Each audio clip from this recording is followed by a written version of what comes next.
ओम नमः सिद्धे।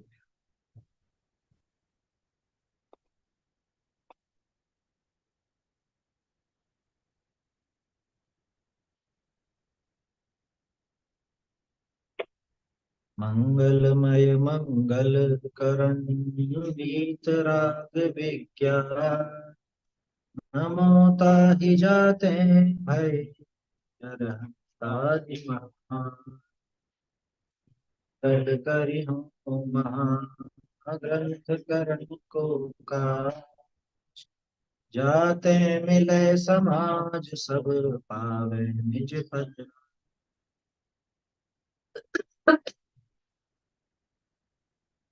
मोक्ष मार्ग प्रकाशक है। इस पर एक महत्वपूर्ण प्रकरण है अपना, ये वक्ता का स्वरूप। मोक्ष मार्ग प्रकाशक पूरा ही महत्वपूर्ण है वैसे। इसमें वक्ता के स्वरूप की बात अपनी चल रही थी। अपन ने अनिवार्य जो गुण हैं वक्ता के वो भी देखे।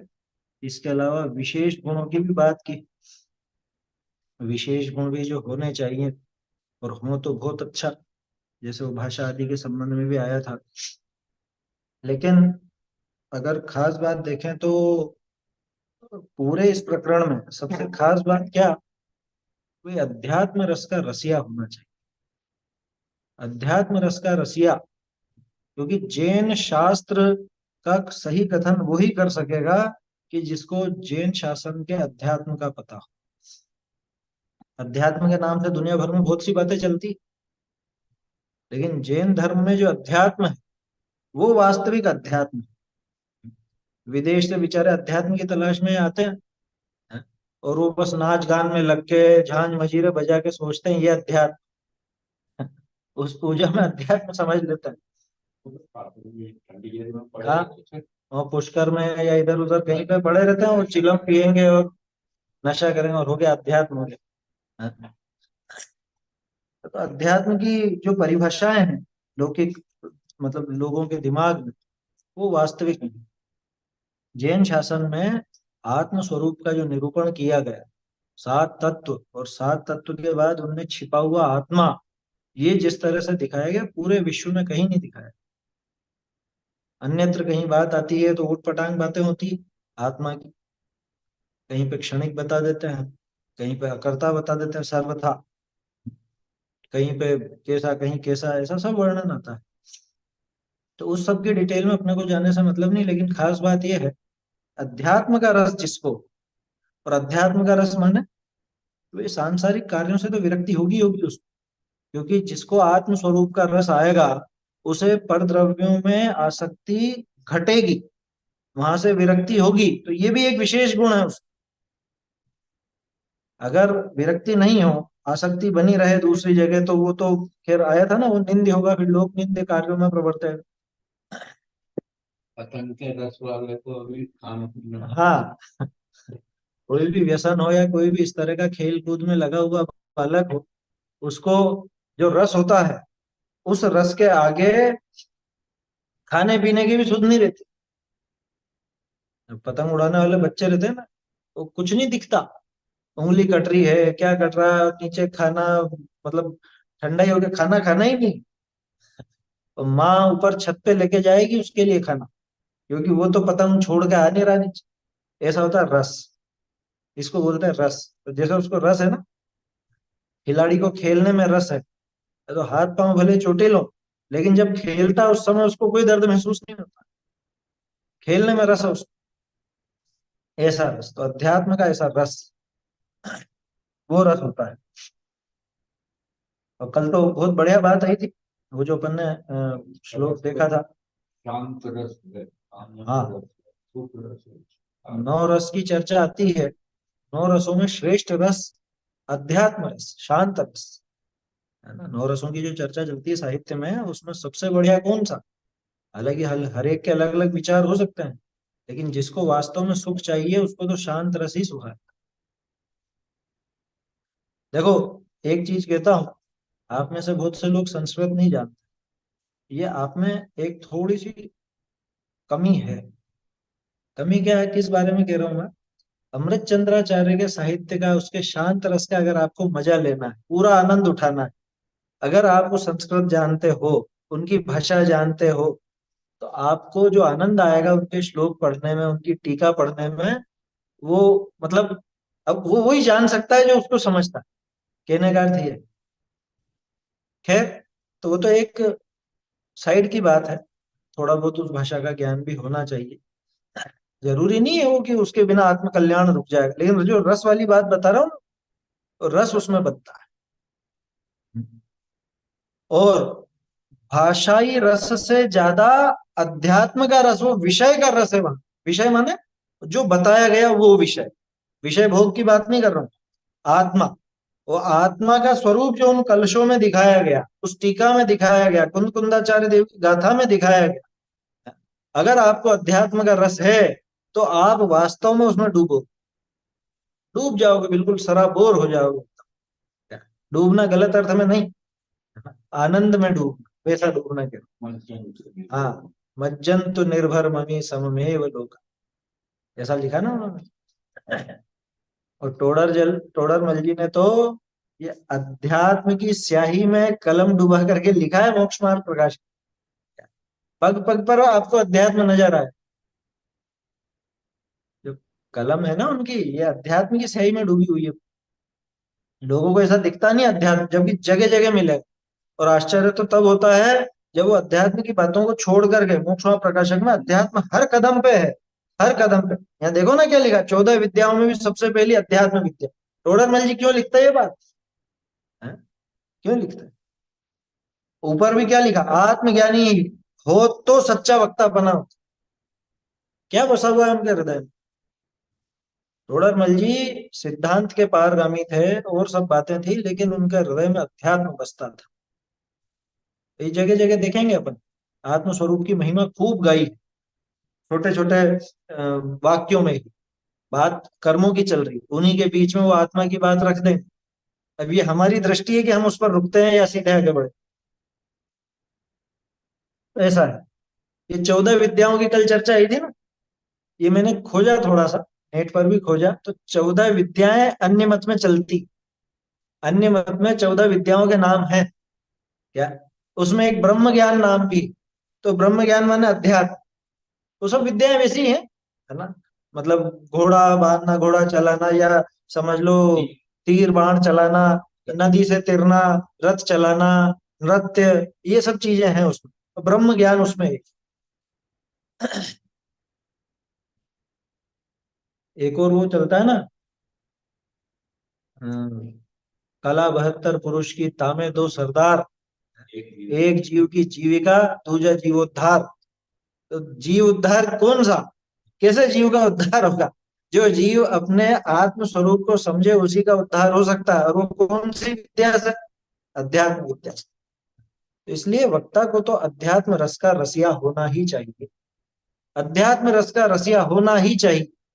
अरे, जैन शासन का अभ्यासी तो वो है कि कर्म आधारित व्याख्या में भी आत्मा की बात ढूंढ ले। और अधिकांश की स्थिति मालूम कैसी होती है? वो अध्यात्म में कर्मों को लगाना चाहते हैं। गुरुदेव तो वास्तव में थे इसी। वो कोई, अरे भक्तामर स्तोत्र में उन्होंने अध्यात्म निकाला है। भक्तामर स्तोत्र पे, विशापहार स्तोत्र पे, इन पर अध्यात्म निकाला। उनका कोई प्रवचन सुन लो, कोई भी प्रवचन, कितने 9 9.5 हजार बताते हैं। कोई प्रवचन सुन लो, ऐसा एक भी नहीं मिलेगा जिसमें अध्यात्म की बात नहीं है। युगल जी बाबू जी को तो बहुत पक्ष रहता अध्यात्म आत्मा का। और वो तो साफ टोक देते थे, आत्मा की बात चलती हो, अध्यात्म की बात चल भाई, प्रश्न प्रश्न की जगह है, वो सब बातें हैं। विषय दूसरे चल रहे हो वहां खूब प्रश्न करना, लेकिन जहाँ अध्यात्म की बात चलती हो, और वहां पे कोई बीच में अगर वो कोई अलग सा प्रश्न ले आए, तो उनको बड़ी कोफ्त हो जाती थी। वो डांट भी देते थे मीठे शब्दों में। तो वो वक्ता की विशेषता तो ये अध्यात्म रस का रसिया होना चाहिए, हर चीज में उसको अध्यात्म नजर। हाँ, तो वो लिखा ही है टोडर मल जी ने, सभा में तो द्रव्यानुयोग ही कार्यकारी है, अध्यात्म ही कार्यकारी है। द्रव्यानुयोग का निषेध करने पर, अध्यात्म का निषेध करने पर तो बहुत जीवों का बुरा होगा। 8वें अधिकार में आएगा, हम्म। भाई, जैन दर्शन की विशेषता क्या है? वो मोक्ष मार्ग जो पूरी दुनिया देखना चाहती थी लेकिन कोई दिखा नहीं सका, वो जैन दर्शन ने दिखाया। तो मोक्ष मार्ग अध्यात्म के सहारे चलता है। और उस मोक्ष मार्ग को छोड़ के इधर उधर की बातें करे तो वो जैन शासन का वक्ता नहीं। जैन शासन का वक्ता तो अध्यात्म रस का रसिया ही होता है ना। अध्यात्म रस का रसिया। तो ऐसी बात है। और भी बात आई थी कि जो अध्यात्म रस का रसिया वक्ता है, उसे जिन धर्म के रहस्य का वक्ता जानना। पुनश्च जो बुद्धि रिद्धि के धारक हैं, ये विशेष वक्ताओं की निशानी आ गई। विशेष वक्ता कौन? 292 पेज पर, 292 पर है वो। मोक्ष मार्ग का मूल उपदेश तो द्रव्य।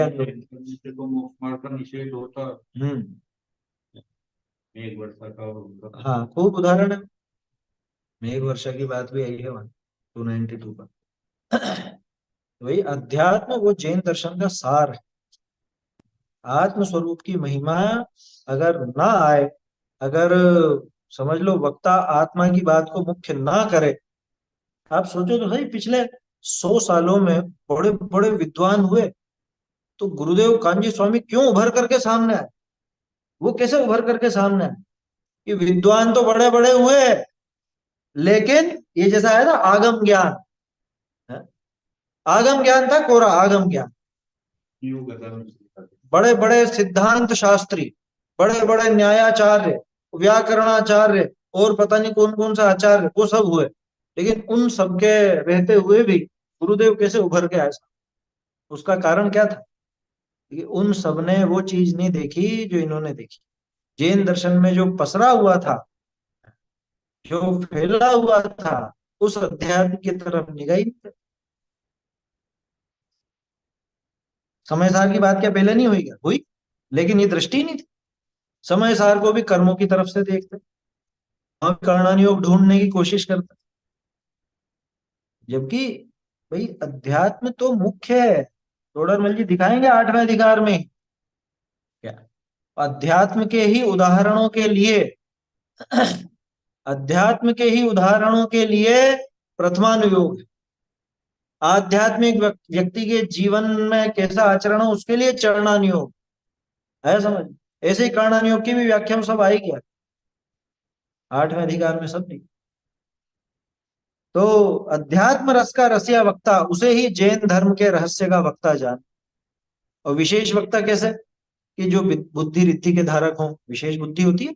बुद्धि रिद्धि वालों को तो 64 रिद्धियों के बारे में आपने सुना होगा, पढ़ा होगा। तो बुद्धि रिद्धि हो, या अवधि ज्ञानी हो, मना पर्याय ज्ञानी हो, केवल ज्ञानी हो। कि केवल ज्ञानी तो भगवान, यहाँ तो भगवान वक्ता ही तो है। मतलब श्रेष्ठ वक्ता तो अरहंत देव ही है ना? अरहंत देवी तो है सबसे ऊंचे वक्ता। केवल ज्ञान के धनी वक्ता है, उन्हें महान वक्ता जानना। ऐसे वक्तानी के विशेष गुण जानना। वक्ताओं के ऐसे विशेष गुण होते हैं। इसके आगे का कल पढ़ तो लिया था अपन ने, चर्चा करते हैं उस पर। सो इन विशेष गुणनिका धारी वक्ता का संयोग मिले तो बहुत भला है ही। अगर ऐसे वक्ता मिल जाए। हाँ, अरे तो आप तो जो विशेषण है वो वक्ता बनने की वजह से ही आप्त कहा जाता है ना अरहंतों को। आप्त मीमांसा, आप्त परीक्षा। और आप्त नाम तो अपने रत्नकरण जी में ही पढ़ा है अपन। श्रद्धानम परमार्थानाम आप्त आगम तपोव्रताम। आप्त, आप्त किसको कहा? आप्त माने प्रामाणिक वक्ता, प्रामाणिक पुरुष को। प्रामाणिकता किससे आती है? कि उसके वचनों से आती है। इसलिए वक्तापना ये मुख्य बात है। सिद्धों को आप्त नहीं कहा गया, क्यों? क्योंकि सिद्ध वक्ता नहीं है ना। अरहंत देव वक्ता है, इसलिए उनको आप्त कहा गया। तो ये वक्ता के विशेष गुण। हाँ, शास्ता, शासन करने वाला, उपदेश देने वाला। शास्ता, शास्ता शास्ति सतो हितम, ऐसा है ना रत्नकरण जी में। अनात्मार्थम विना रागे, शास्ता शास्ति सतो हितम। हाँ, वो तो विशेषण अलग अलग नाम, परमेष्टि परम ज्योति, है ना। बोलिए।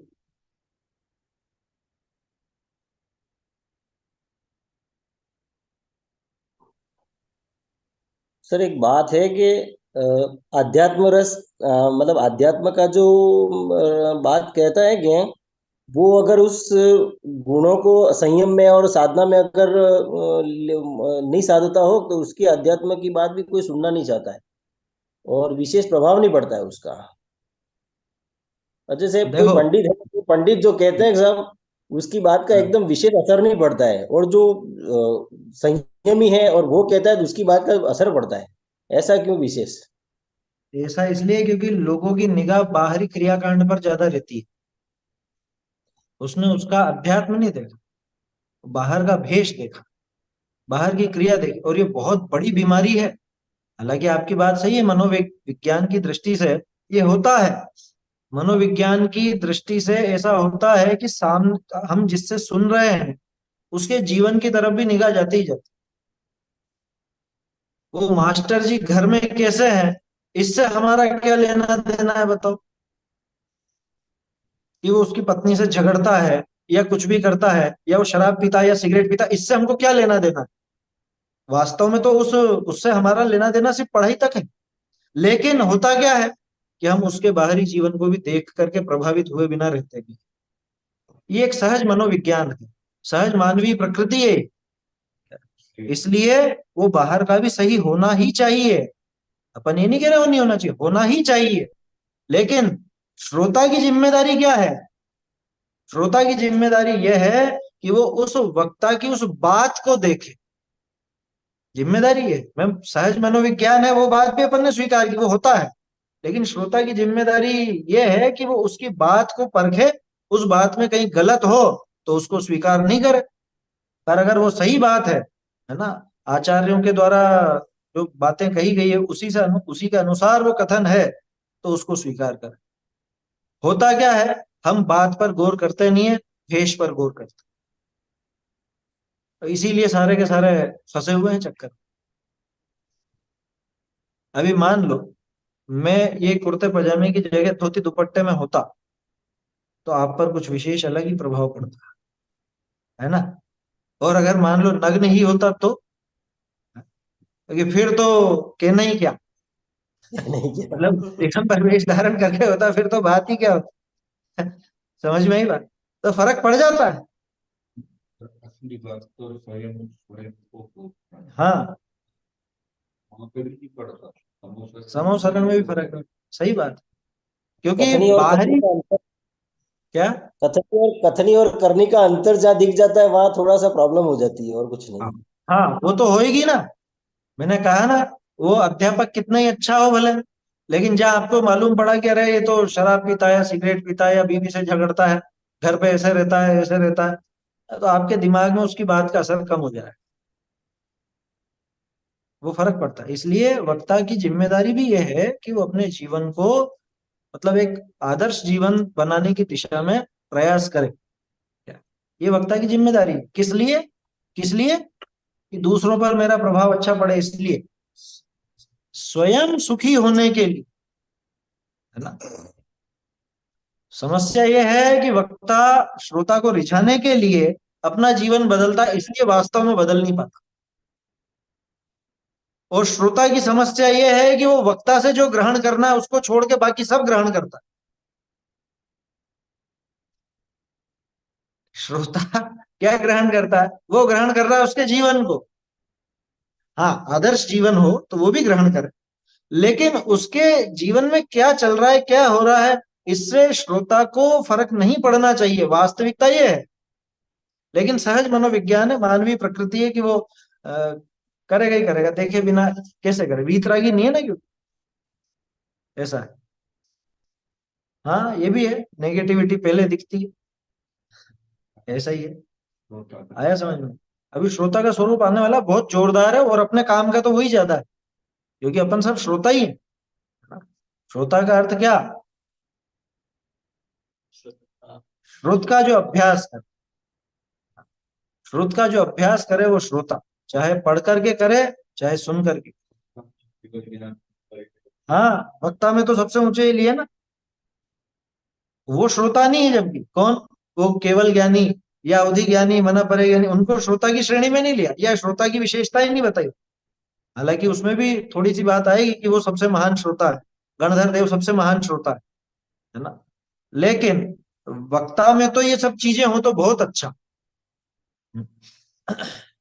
और यहाँ पे जो बात है कि वक्ता में तो आचरण की भी विशेषता चाहिए और ज्ञान की भी विशेषता चाहिए, और श्रोता का काम जो है वो वास्तव में उसकी बात ग्रहण करके, वक्ता की बात को ग्रहण करके अपने जीवन में सुधार करे, ये मुख्य बात है। तो क्या है समाचार। हाँ, समोसरण में ये तो छोड़ के आ गया, छोड़ के क्या आ गया, मतलब ग्रहण किया ही नहीं कुछ भी। हाँ? क्या कहा, हमें दूसरों के औदैहिक कर्मों, कर्म फलों से उसका आकलन नहीं करना चाहिए, सही बात है ना। दूसरे का उदय कैसा है, इससे हम दूसरे का आकलन करने लगे तो अच्छी बात नहीं हो, क्योंकि कर्म का उदय वर्तमान भावों को नहीं दिखाता, कर्म का उदय ये दिखाता है कि पहले क्या किया था। आया समझ। अब पहले तो कुछ भी किया हो, पहले तो कीचड़ के गड्ढे में कूदा, उससे क्या फर्क पड़ता, अभी कैसा है ये बताओ। समझ में ही बात। खैर, तो देखते हैं, इन विशेष गुण का धारी वक्ता का संयोग मिले तो बहुत भला है। बहुत भला किसके लिए, वो वक्ता अच्छे से अच्छा क्या नहीं मिला हमको, सबसे ऊंचे वक्ता भी हमको मिल चुके, समो शरण में होकर के आए।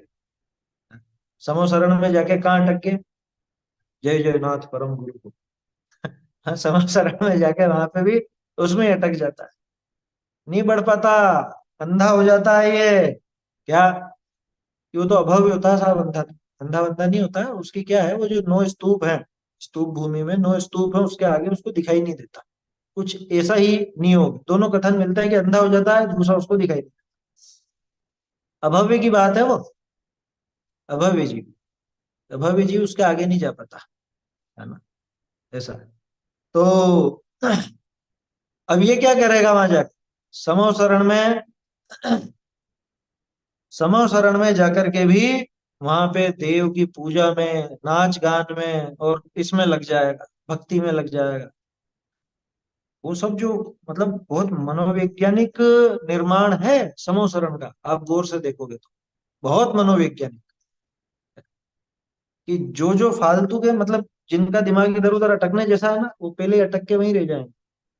आखिर में वही पहुंचेगा कि जिसको अपना आत्म स्वरूप चाहिए, जिसे वास्तव में आत्म कल्याण की पड़ी है, इसके अलावा दुनिया में किसी चीज की नहीं पड़ी। आप देखो तो सही, उपवन भूमि है, प्रासाद भूमि, ऐसे गजब गजब के महल बने हुए हैं, ऐसी वो वहां पे है, वापिकाएं हैं सुंदर सुंदर, सोने की सीढ़ियां, सोने की सीढ़ियां और रत्न पड़े हुए हैं वहां पे। ये सब क्यों है बताओ, ये इसीलिए है कि जिसका दिमाग इन चीजों में दौड़ता वो वहीं अटक, ऐसा क्यों करा, लेकिन अटकाने का काम क्यों करा, कि अटक के भी आती तो खैर उसको महिमा ही है, लेकिन वो शुभ भाव में अटक करके रह जाता है बस। हाँ, वहां चलते ही रहते हैं निरंतर, दिव्य ध्वनि तो 3 टाइम खिरती है बस, है ना, 7 घंटा 24 मिनट टोटल, 7 घंटे 12 मिनट, 2 घंटा 24 मिनट एक बार। तो ऐसा, अब वो चीज भी, मतलब, और बाकी दिन भर देखो आप, दिन भर वो प्रासाद भूमि में, और वो वापिका भूमि, और खातिका भूमि, और लता भूमि है, पताका भूमि, वो सब वहां पे ध्वजा भूमि वगैरह, वहां सब देव देवी सब बैठ करके, और वहां पे नृत्य गान सब चल रहा है, भक्ति चल रही है, ये सब हो रहा है, नाट्यशालाएं बनी हुई है, किस लिए, कि आ जाओ भक्तगण यहाँ पर आ जाएं और यहाँ पर बैठ करके भगवान की भक्ति करें। क्या ग्रहण करने के, मतलब क्या ग्रहण करना चाहिए, ग्रहण 8वीं भूमि में जाकर के, और वो वही ग्रहण कर पाएगा कि जिसको आत्म कल्याण के अलावा और किसी बात की नहीं पड़ी, किसी बात की नहीं पड़ी। समझ में ही बात, कि जिसको अपना आत्मोद्धार करना है बस वही पहुंच पाता है वहां, उसके पहले अटक जाता, और हम होकर के आए हैं, होकर के आ गए, हो रहे हैं। ऐसी बात है गाँव में कदाचित सुदेव सुबुल का भी निमित्त बन जाए तो वह उनके निश्चय, निश्चय उपदेश का प्रदान नहीं करता। व्यवहार सिद्धांत से अत्यंत ये इससे मिलती हुई बात है। श्रद्धा 52 नंबर निकालिए।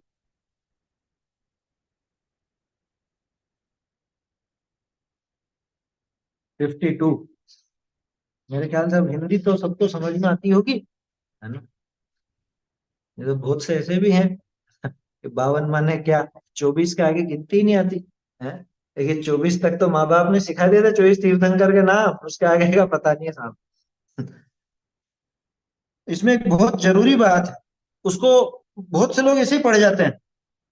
पहला ही पैराग्राफ, तथा कदाचित सुदेव सुगुरु सुशास्त्र का भी निमित्त बन जाए। मिल गया ना, सच्चे देव मिल गए, सच्चे शास्त्र मिल गए, सच्चे गुरु मिल गए, वहां उनके निश्चय उपदेश का तो श्रद्धा नहीं करता। अब इसको ऐसे जल्दी में पढ़ जाते हैं और आगे की व्यवहार श्रद्धान से अतत्व श्रद्धा नहीं रहता, उस पर जोर देता है। अब क्या है ये, निश्चय उपदेश का श्रद्धान नहीं करता, व्यवहार श्रद्धान से अतत्व श्रद्धा नहीं बना रहता है, इसका क्या क्या है निश्चय उपदेश? कि वो निश्चय उपदेश तो वास्तव में अपने आत्म स्वरूप के संबंध में जो निरूपण आया, वो निश्चय उपदेश। अरे तू दूसरे किसी किसी वस्तु का करता नहीं, विश्व में तू अकेला है, किसी अन्य का तुझ में प्रवेश नहीं, तू किसी अन्य का करता धरता हो नहीं सकता, ये सारा निश्चय उपदेश। इस बात पर तो श्रद्धा करता नहीं।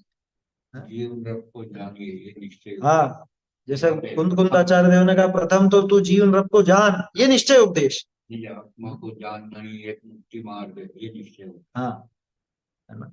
जो भी अपन अध्यात्म में वो बारीक बातें पढ़ते हैं, वस्तु व्यवस्था की बातें पढ़ते हैं, वो निश्चय उपदेश।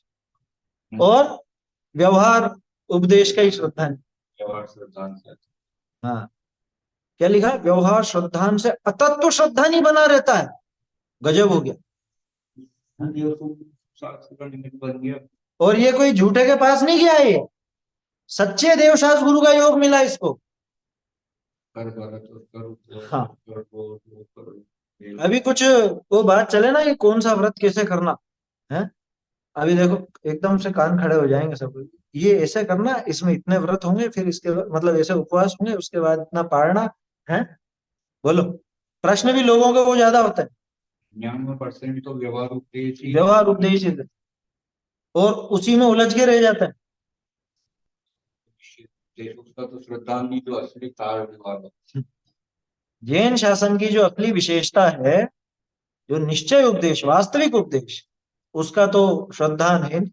और वहां पे लेकिन वो कर्म तो कराते ही हैं, कर्मों का तो निमित्त है ही सही, या निमित्त भी तो होता ही है कुछ कुछ है। और आत्मा ही आत्मा तो सब जगह नहीं लगेगा। बोलो, मुख्यता किसकी इसके दिमाग? मुख्यता वो व्यवहार उपदेश। व्यवहार उपदेश से अतत्व श्रद्धा नहीं बना रहता, अतत्व श्रद्धा नहीं। क्या लिख दिया टोडर मल जी, उस व्यवहार उपदेश से वो अतत्व श्रद्धा नहीं ही बना रहता, व्यवहार श्रद्धांश। निश्चय उपदेश का तो श्रद्धांजलि का मूल वर्ग उपदेश कहते ये लाइन बहुत भारी है वास्तव। हैं। योग सार भी आदि में सब निश्चय उपदेश है। नहीं मिला, योग सार निश्चय। आवाज नहीं आ रही है? अच्छा, आइए है ना ये,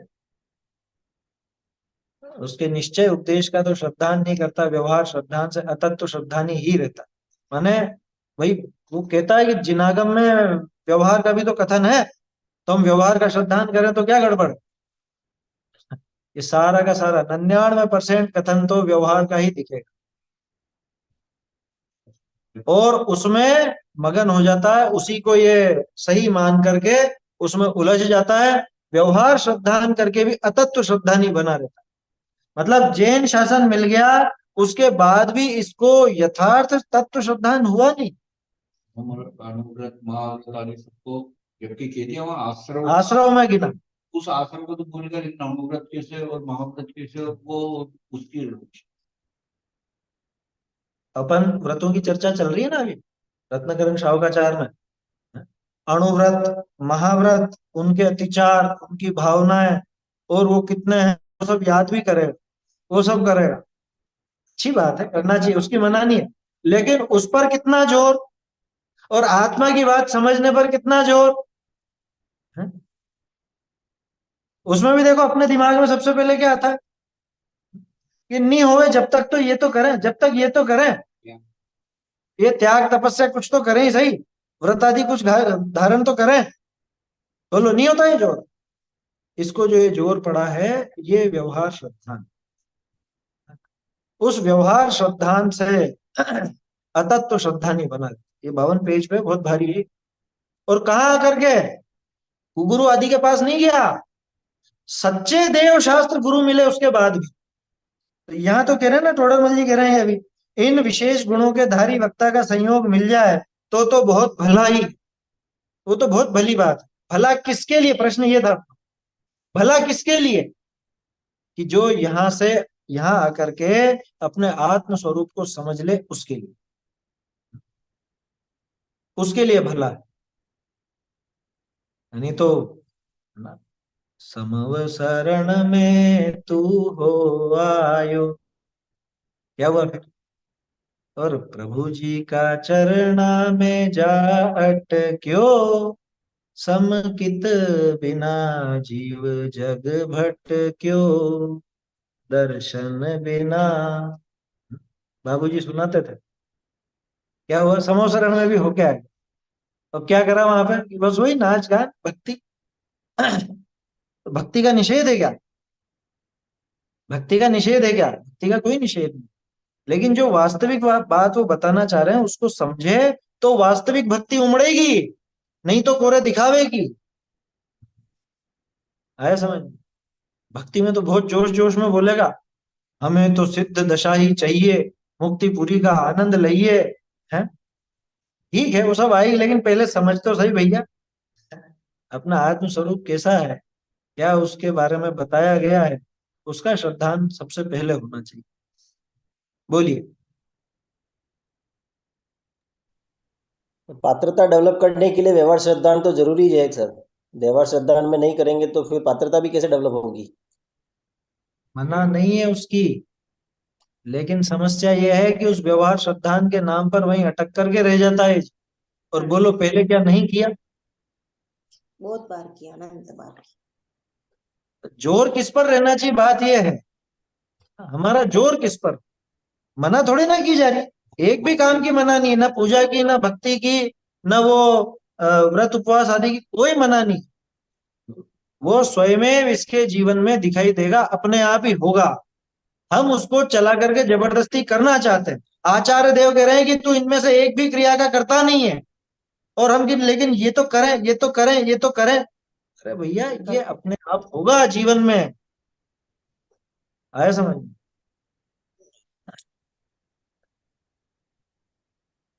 और कुछ बात है क्या? हाँ, मतलब वो कहने का अर्थ ये है, वही मुख्यता हमारी किस पर हो, जोर किस पर हो। नीचे की को भी गिरने के लिए, हाँ, उसके ऊपर चढ़ने का, उपदेश ऊपर चढ़ने का ही दिया जाता है। नीचे का भी आप जाना। जब ये कह रहे हैं कि इन क्रियाओं में कुछ नहीं धरा, तो इसका ये आशा ही नहीं है कि पाप में लग या ये क्रियाएं छूट जाएंगी। बात यह है कि आज तक तो इन पर खूब जोर दिया, लेकिन काम बना नहीं, क्योंकि ये क्रियाएं इसकी थी नहीं, है ना। अब जिस पर जोर नहीं रहा, उस पर जोर आना चाहिए, अपने आत्म स्वरूप पर जोर आना चाहिए। अरे और ये पक्की बात है, जिसको अध्यात्म रुचा हो, जिसके जीवन में अध्यात्म उतरा हो, उसकी बाहरी क्रिया हल्की दिखेगी नहीं आपको, गारंटी नहीं दिखेगी। उदाहरण बताऊं, गुरुदेव का जीवन देख लो। उदाहरण, गुरुदेव का जीवन देख लो, युगल जी बाबूजी का जीवन देख लो, जिन्होंने नहीं देखा हो तो। इनके जीवन में क्या विपरीतता नजर आती? क्या ये अभक्ष भक्षण करते थे? क्या ये व्यसनी थे? क्या इनके 8 मूल गुण भी नहीं दिखते थे? क्या इनकी भक्ति कमजोर थी? हाँ? क्या दिखता है? तो वास्तव में जिसके वो अध्यात्म हृदय में उतरा है, जिसके देवशास गुरु की सच्ची वो सच्चा उपदेश जो अध्यात्म है, उसका रस जिसको जगा है, उस जीव का बाहरी जीवन भी ऐसा सदाचारमय और एक आदर्श जीवन हो जाता 253 के पूरा यही है मेरी बात। है। हाँ, यानी वो समझाने के लिए सत्यार्थ जो व्यवहार नहीं, उसका उपदेश देते हैं। जो केवल व्यवहार ही को जानता है, उसे उपदेश देना ही योग्य नहीं। उदय से वो वाले। अब उदस्य बोधनार्थम। है ना। 253 पेज पर यही है पूरी की पूरी व्याख्या कि क्यों ये मतलब व्यवहार का निषेध क्यों किया जा रहा है। कुछ व्रतशील संयम आदि का नाम व्यवहार नहीं है, हम्म इनको मोक्ष मार्ग मानना व्यवहार है, उसे छोड़ दे। हम्म। और ऐसा कि इन व्रतशील संयम को तो बाह्य सरकारी ज्ञान के उपचार से मोक्ष ये मार्ग। जो अभी आपका प्रश्न है ना, ये प्रश्न 253 पर पूरा खुल जाएगा। 253 पेज पर देखिएगा, ये पूरी व्याख्या वहां पे मिल जाएगी आपको 253 पर। चलिए, तो अपन तो आगे बढ़ते हैं अभी यहाँ पे। इन विशेष गुणनिकाधारी वक्ता का संयोग मिले तो बहुत भला ही, बहुत भला ही। सच्चे मतलब अरहंत भगवान साक्षात मिल जाए तो अब उसको और क्या चाहिए, फिर इससे ऊपर क्या चाहिए। वो ना भी मिले, गणधर मिल जाए, बुद्धि रिद्धि के धारी मिल जाए, ये सब भावलिंगी सच्चे मुनिराज की बात है। अवधि ज्ञानी, मना परे ज्ञानी, गुरु का सुयोग मिल जाए, मामूली बात नहीं है। और ना मिले तो सेकंडरी, जैसा कि अपने साथ है पंचम काल में, ये तो है नहीं ना, सच्चे देव नहीं है, भावलिंगी मुनिराज भी हर जगह उपलब्ध नहीं है। न मिले तो क्या करना, न मिले तो श्रद्धानादिक गुणनिकाधारी वक्तानी ही के मुक्ते शास्त्र सुनना। क्या करें, हमें तो नहीं मिले भगवान, हमको तो नहीं मिले ऐसे अवधि ज्ञानी, मना परे ज्ञानी या केवल ज्ञानी, बुद्धि रिद्धि के धारी नहीं मिले तो क्या करें। हमको तो साक्षात मुनिराज भी नहीं मिल रहे, क्या करें। कि जो श्रद्धान आदि गुणों से युक्त हो, अभी जो बातें आई ना, श्रद्धान की बात आई और सब बातें आई, जो श्रद्धान आदि गुणों का धारी वक्ता हो उसके मुंह से ही शास्त्र सुनना। या प्रकार गुण के धारी मुनि व श्रावक, तिनके मुखते तो शास्त्र सुनना योग्य है। ऐसे जो मुनि या श्रावक, कोई फर्क नहीं डाला। देखो, बहुत से लोगों को ऐसा रहता कि नहीं नहीं मुनि होने चाहिए, ऐसा नहीं। भाई शास्त्र का वक्ता तो श्रावक भी होता है, हाँ, आया समझ में। श्रद्धा मुख्य है उसमें, श्रद्धा मुख्य है और उत्सूत्र भाषी ना हो ये मुख्य है। ये शुरू में दो ही बातें थी, बाकी और विशेष बातें भी थी सही, वो भी अनिवार्य जैसी हैं। क्या कहा, इस प्रकार मुनि या श्रावक उनके मुख से तो शास्त्र सुनना योग्य है, और पद्धति बुद्धि करी वह शास्त्र सुनने के लोभ करी श्रद्धा आदि गुण रहित पापी पुरुषनी के मुक्ते शास्त्र सुनना उचित नहीं।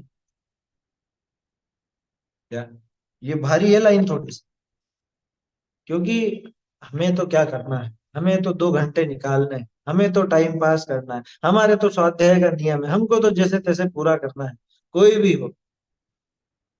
और अब तो क्या करें, ऑनलाइन का जमाना है ना। आप सब तो ऑनलाइन बैठे ही हैं, उसके अलावा भी अब ऑनलाइन सुनाने वाले भी बहुत हैं। समझ में आई बात, क्या कह रहे हैं। पद्धति बुद्धि से, पद्धति बुद्धि से कैसे, अधिकांश के साथ क्या होता है, एक रूटीन बन गया, रूटीन कि हमको डेली मंदिर जाना है, हमको 2 टाइम स्वाध्याय करनी है, रूटीन बन गया। बैठे बैठे इधर उधर देखता रहेगा, है, या नींद निकाल लेगा, या कुछ भी कर लेगा और उसको लगता है हम स्वाध्याय कर रहे हैं। हमारा तो डेली स्वाध्याय का नहीं, डेली जाते हैं। ऐसे आपको बहुत सारे श्रोता मिलेंगे, 40-40 50-50 साल से सुन रहे हैं, लेकिन बिल्कुल काला अक्षर भैंस बराबर। स्वाध्याय लिखा ना, स्वाध्याय करो, स्वाध्याय हम्म, नियम ले लिया है। नियम ले लिया, स्वाध्याय का नियम ले रखा है। नियम ले रखा है कि हमको तो स्वाध्याय करनी, हमको तो नियम दिला गए थे, हमारे पिताजी करते थे तो हम भी करते हैं। ऐसी भी परिपाटी। छह आवश्यक है ना, बहुत से लोगों को ये रहता है 6 आवश्यकों में स्वाध्याय का नाम है, इसलिए हमने तो स्वाध्याय का नियम ले रखा। अब नियम ले रखा तो ढोता है, उस करता नहीं है, ढोता है, उस नियम को ढोता है। ढोना समझ गया ना, बोझा उठा के घूमता है बस, क्योंकि नियम ले रखा। न समझने का प्रयास करता है, न समझने की बुद्धि है, न रुचि है। बचपन से बैठ रहे हैं, दादाजी बैठते थे, दादाजी के बाद पिताजी भी बैठते थे, हम भी बैठने लग गए। हम तो मुमुक्षु परिवार से है ना, तो हम नहीं बैठेंगे तो लोग क्या कहेंगे, बोलो। या हमारे समाज में तो इतना बड़ा समाज है, रोज स्वाध्याय होती है, सुबह और शाम दोनों टाइम होती है, हम जाकर के नहीं बैठेंगे तो अच्छा थोड़ा लगेगा। हमारा मंदिर है, गतिविधि तो चलनी चाहिए, ये है पद्धति बुद्धि। इसको बोलते हैं पद्धति बुद्धि। पद्धति माने रूटीन, कार्य करने का तरीका। तो तरीका क्या कि वो एक रूटीन बना रखा है जीवन में। अब रूटीन घर की वजह से बना रखा है, या समाज की वजह से बना रखा है, या और कुछ भी कारण हो सकता है। वो पद्धति बुद्धि, क्या कहा, पद्धति बुद्धि करी, वह शास्त्र सुनने के लोभ करी। शास्त्र सुनने के लोभ से, कह रहे नहीं नहीं, कुछ कुछ तो सुने, कुछ तो बात सुने, ये भी अच्छी बात बोलते हैं, ये भी अच्छी बात बोलते हैं, ये भी अच्छी बात बोलते हैं, हम तो सबका ही सुन लेते हैं, सबका अच्छा अच्छा ग्रहण कर लेते हैं। ये तुझ में बुद्धि है कि क्या अच्छा है और क्या नहीं है? तू परीक्षा करके ये परख सकता है, ये बता सकता है ये चीज सही है और ये गलत है? हालांकि परख करने का कहा है, लेकिन ये अधिकांश लोगों की जो आदत होती है ना, कि हम तो, वो कैसा भी हो, हम तो अच्छी अच्छी बात निकाल लेंगे। वो बिल्कुल मूर्ख है, बिल्कुल मूर्ख। क्या, ये भी अच्छा बोलते हैं, वो भी अच्छा बोलते हैं, सब जगह अच्छा अच्छा ग्रहण कर लो, कैसे करेगा, कैसे करेगा? भैंसों में से पाड़ा ढूंढ लेगा? भैंसों में पाड़ा नहीं मिलेगा। भैंसों का झुंड हो तो पाड़ा कहाँ से ढूंढेगा, उसको नहीं मिलना। समझ में ही बात? अरे मेडिकल स्टोर पे दवाई मिल जाएगी, कपड़ा तो नहीं मिलेगा ना, कपड़े के दुकान पे दवाई नहीं मिलेगी, बस वैसी बात है। ये सब अच्छे, सब अच्छे, कुछ कुछ ग्रहण कर ले, कि तेरे काम की बात क्या है ये तो नक्की कर। ये श्रोता का स्वरूप बहुत भारी है, ये श्रोता की जिम्मेदारी है। सबसे पहले अपनी जरूरत को पहचान, कि मुझे क्या चाहिए। उससे पूछा जाए क्यों सुनता है, तो जवाब ही नहीं उसके पास। क्यों सुनता है, क्यों पढ़ना है तुझे, मोक्षमा प्रकाशक क्यों पढ़ना है, क्यों सुननी है ये बात? तो वो जवाब मिलेगा अपने को श्रोता के स्वरूप। तो पद्धति बुद्धि से या सुनने के लोभ से, सुनने का लोभ होता है एक, तो बहुत से लोग, ये शुभ भाव का लोभ है ना, असल में शुभ भाव का लोभ रहता है। और चलो चलो चलो, जल्दी चलो, जल्दी चलो, स्वाध्याय करेंगे, स्वाध्याय सुनेंगे, आज तो स्वाध्याय नहीं हुई। तत्व ज्ञान जहां से मिले लेना उचित है, लेकिन कहाँ से मिले ये पहचानना पहले उचित है। तो वक्ता का स्वरूप इसीलिए है कि किसके पास मिलेगा। वक्ता का स्वरूप जो देखा ना अपन ने, ये इसे, और इसके पहले वो भी निकल चुकी है बात, वांचने सुनने योग्य शास्त्र, वो दो बातें तो हो चुकी। शास्त्राभ्यास के तीन अंग हैं। शास्त्राभ्यास के तीन अंग नहीं कहना चाहिए, बल्कि तीन बिंदु है। एक तो उस शास्त्र, वो शास्त्र जिसका अभ्यास किया जाए, एक अभ्यास कराने वाला और एक अभ्यास करने वाला। ये बीएड में सिखाया जाता है, रोडरमल जी ने जो दिया ना, ये बीएड में सिखाया जाता है। बीएड में भाई शिक्षा त्रिआयामी कार्य है, ऐसे ही पढ़ा होगा है? प्रशिक्षण निर्देशिका में भी है ये बात। शिक्षा त्रिमुखी, त्रिमुखी कार्य है, क्या क्या लिखा, त्रिमुखी प्रक्रिया है। कौन सी त्रिमुखी? तीन बिंदु कौन से, कि एक तो वो शिष्य, एक शिक्षक, और एक जिसकी शिक्षा देनी है वो विषय, वो विषय वस्तु। तो वांचने सुनने योग्य शास्त्र वो दिखा चुके टोडर में। वक्ता कैसा होना चाहिए ये भी दिखा चुके। तत्व ज्ञान जहां से मिले वहां से ले ले। पहले पहचानो तत्व ज्ञान क्या है, फिर पहचानो ये तत्व ज्ञान की सही बात करने वाला कौन है। हर दुकान पे दवाई नहीं मिलेगी, आया समझ? कोई कोई जहर बेचने वाली दुकान भी होती, वहां दवाई के चक्कर में चलेंगे तो नुकसान हो जाए। तो पद्धति बुद्धि से या शास्त्र सुनने के लोभ से, बहुत से लोगों को लोभ रहता है, अरे सुने सुने तो सही, क्या कह रहे हैं, देखें क्या कह रहे हैं, देखें क्या कह रहे हैं। अधिकांश मालूम कैसे होता है, अधिकांश को आकर्षण रहता है, आकर्षण से सुनते हैं। आकर्षण से कैसे? आकर्षण माने एक तो जैसे बोलने वाले की शैली बहुत अच्छी हो, है? भाषा का आकर्षण रहता है, अरे क्या बोलते हैं वो, क्या उनकी आवाज है, आवाज का आकर्षण, शैली का आकर्षण। किसी को दिखते हैं ना थोड़े से, क्या बोलते हैं? दिखने करने का भी आकर्षण होता है, कि अच्छे बहुत बढ़िया दिखते हैं बोलते हुए, ऐसा भी आकर्षण रहता है बहुत सौ।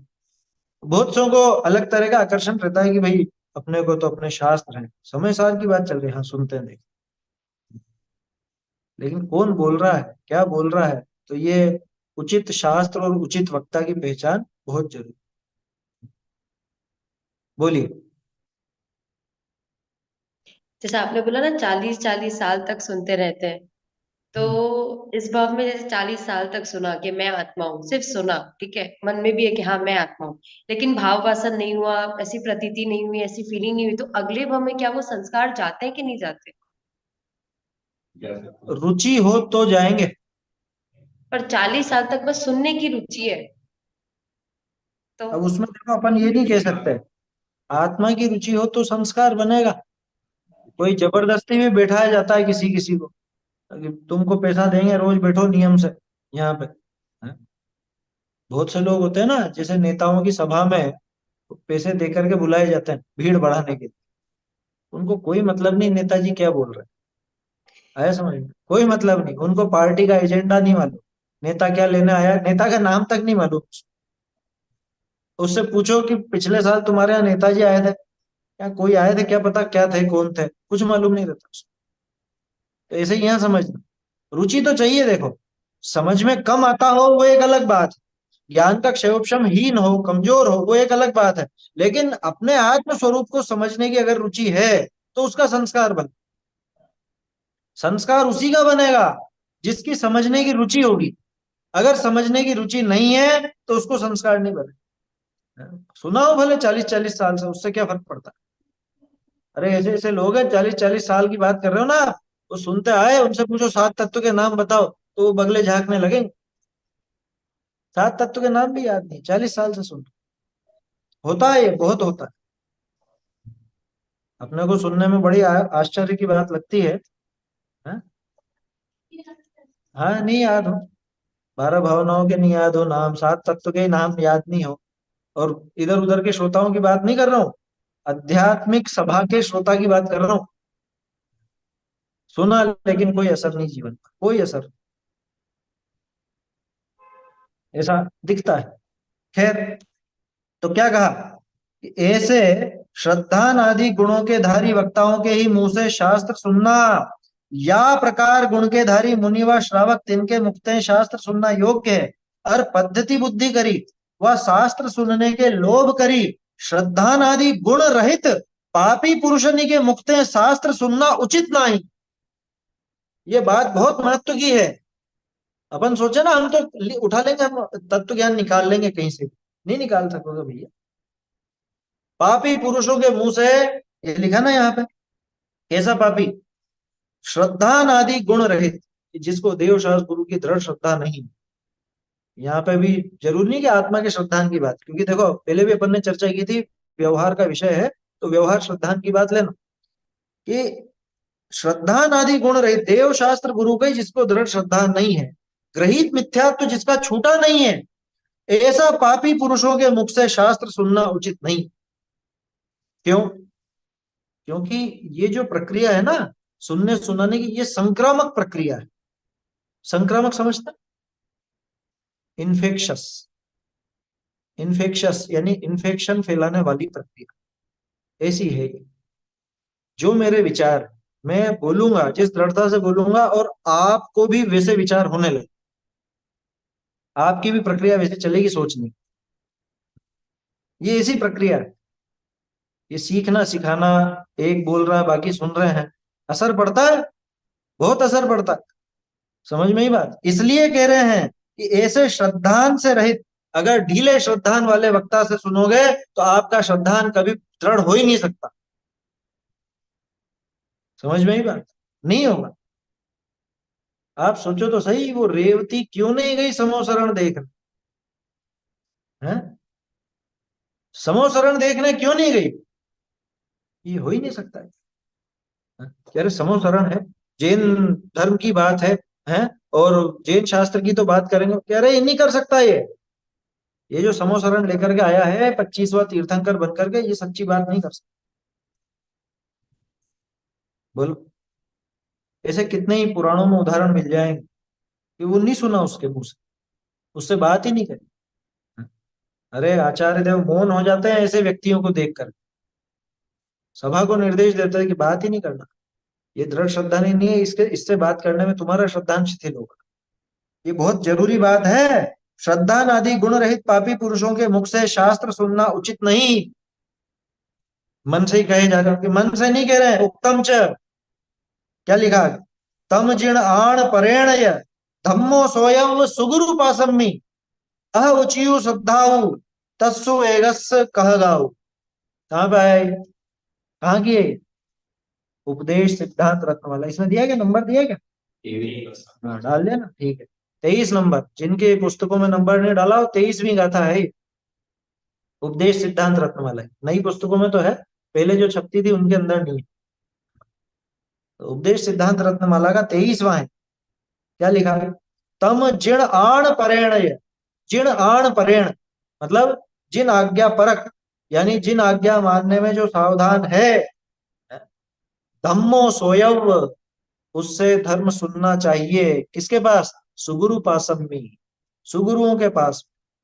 सुगुरु नहीं मिले तो अह उचियो श्रद्धाओ, अथवा उचित श्रद्धानी जीव के पास ही सुनना चाहिए, जो कि तस्सु वेयसस् कह गाओ, जो उनके ही उपदेश का कथन करने वाला, जो सुगुरु के उपदेश का ही कथन करने वाला हो, ऐसे श्रावक से, ऐसे गृहस्थ से सुनना चाहिए। कब? कि अगर सुगुरु न मिले तो। पहली बात तो सुगुरु के पास ही सुनना, धर्म की बात सच्चे गुरु के पास सुन। और सच्चे गुरु नग्न दिगंबर भावलिंगी मुनिराज न मिले तो, कि जो उन्हीं के अनुसार कथन करने वाला, उनसे विपरीत कथन करने वाला नहीं, कुंद कुंद आचार्य देव से विपरीत बोलने वाला नहीं। इस शास्त्र में लिखी होगी, मैं बोल रहा हूं जो सही, ऐसा करने वाला नहीं। समझ में आ रही है बात?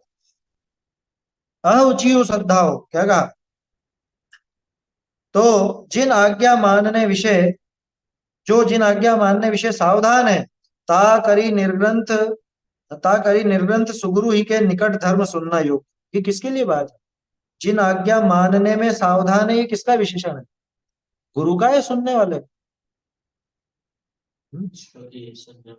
हाँ, जो जिन आज्ञा मानने में सावधान है, माने जो जिन आज्ञा के अनुसार प्रवर्तन करना चाहता है, जो जिन आज्ञा के अनुसार अपना जीवन बनाना चाहता है, उसको क्या करना? कि वो तो सुगुरु के पास ही धर्म सुने, उसके द्वारा निर्ग्रंथ सुगुरु के निकट ही धर्म सुनना योग्य है।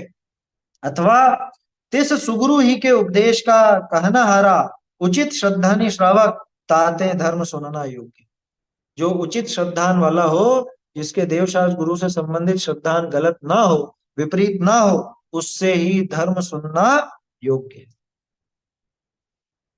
समझ में ही बात? इसलिए हर कहीं से सुन लेंगे और हाँ हम हर कहीं से तत्व ग्रहण कर लेंगे, भूल में मत रहना। जहाँ है ही नहीं तत्व, वहां कैसे ग्रहण कर? समझ में ही बात?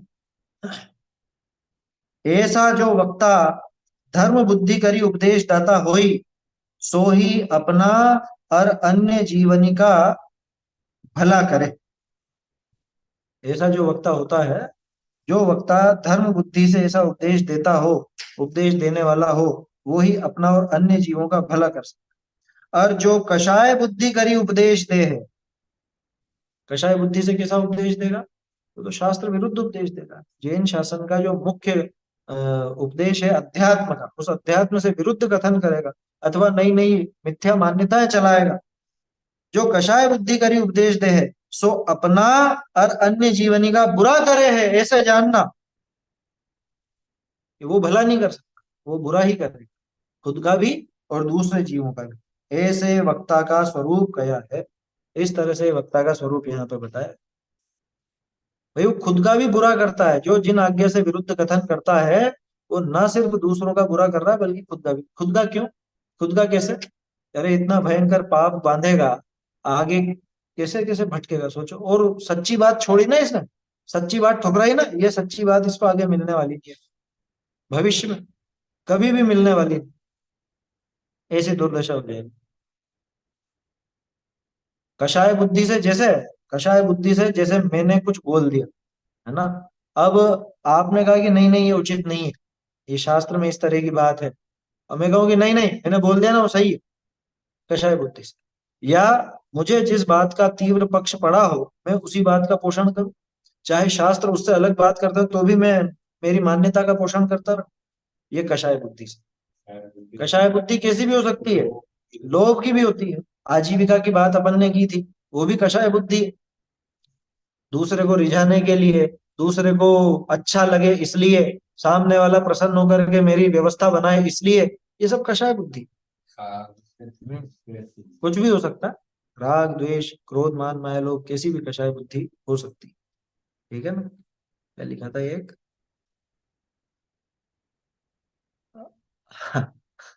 चौथे में शुद्धोपयोग मान्य नहीं, उसके प्रवचन सुनना। ये तो आप विचार कर लो, जब आचार्यों ने शास्त्रोक्त बता ही दिया, शास्त्रों में स्पष्ट आ गया, अब उसके बाद जो उससे विरुद्ध बोलता हो, कि चौथे में शुद्धोपयोग नहीं, आत्मा का अनुभव नहीं हो सकता, गृहस्थ दशा में आत्मा का अनुभव नहीं हो सकता है, या क्रमबद्ध पर्याय का स्पष्ट निषेध, किस लिए कि मुझे तो एक व्यक्ति का निषेध करना है, इसलिए केवल ज्ञान को ही उड़ा दूंगा मैं क्रमबद्ध पर्याय की, ये क्या है? इच्छाइक समय दर्शन काल से होता तो वो तो खैर चर्चा सब कर ही रखी है।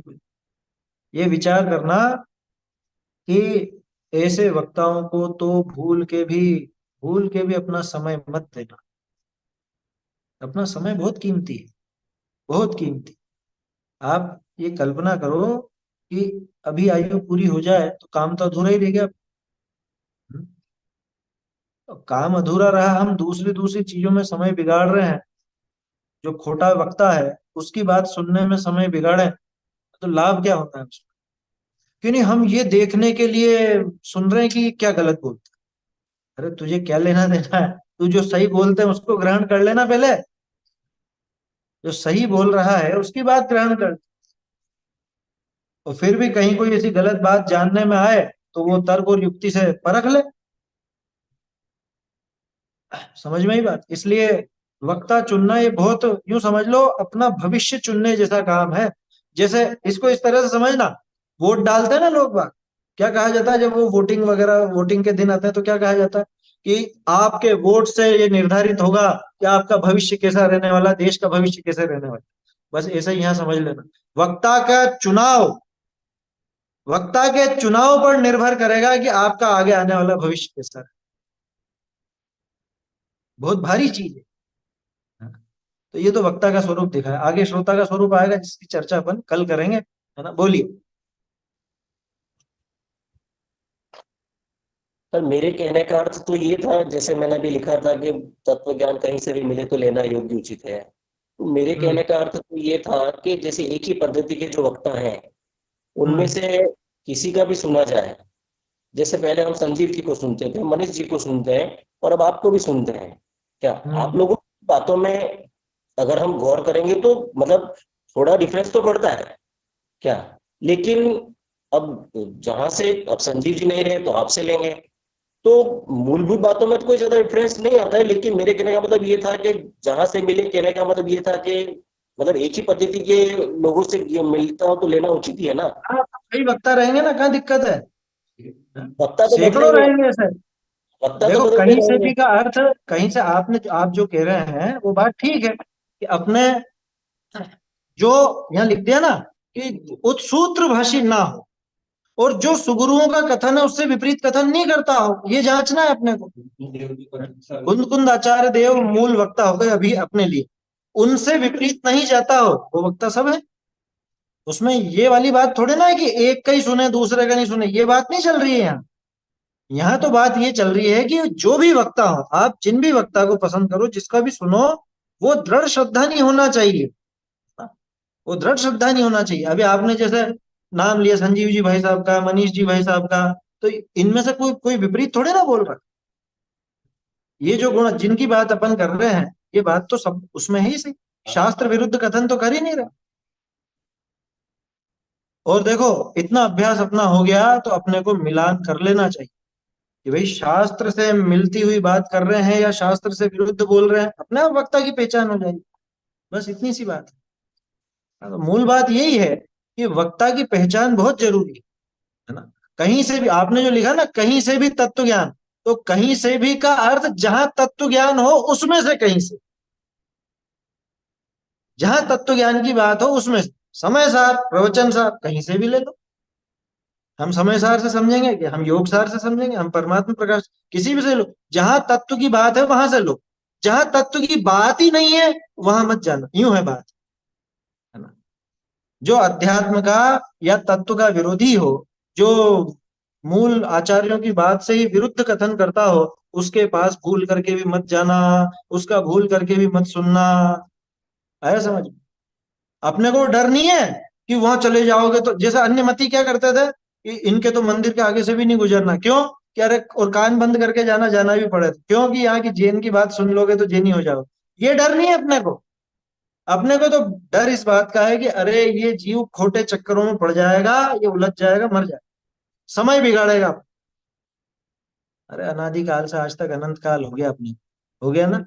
आज तक कितने कितने विचारधाराएं चली, कैसे कैसे अपने सब संयोग मिले गुरुओं के, और उनके तरह तरह के गुरु बनाए, सब काम करके देख लिया, आज तक हासिल क्या हुआ?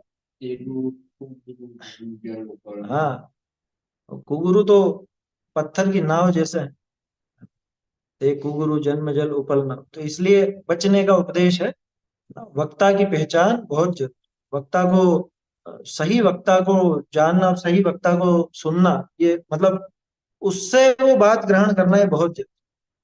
ये बात है। वक्ता का स्वरूप इसमें हो गया अपना। आगे फिर श्रोता का स्वरूप चलेगा, वो कल से देखिए।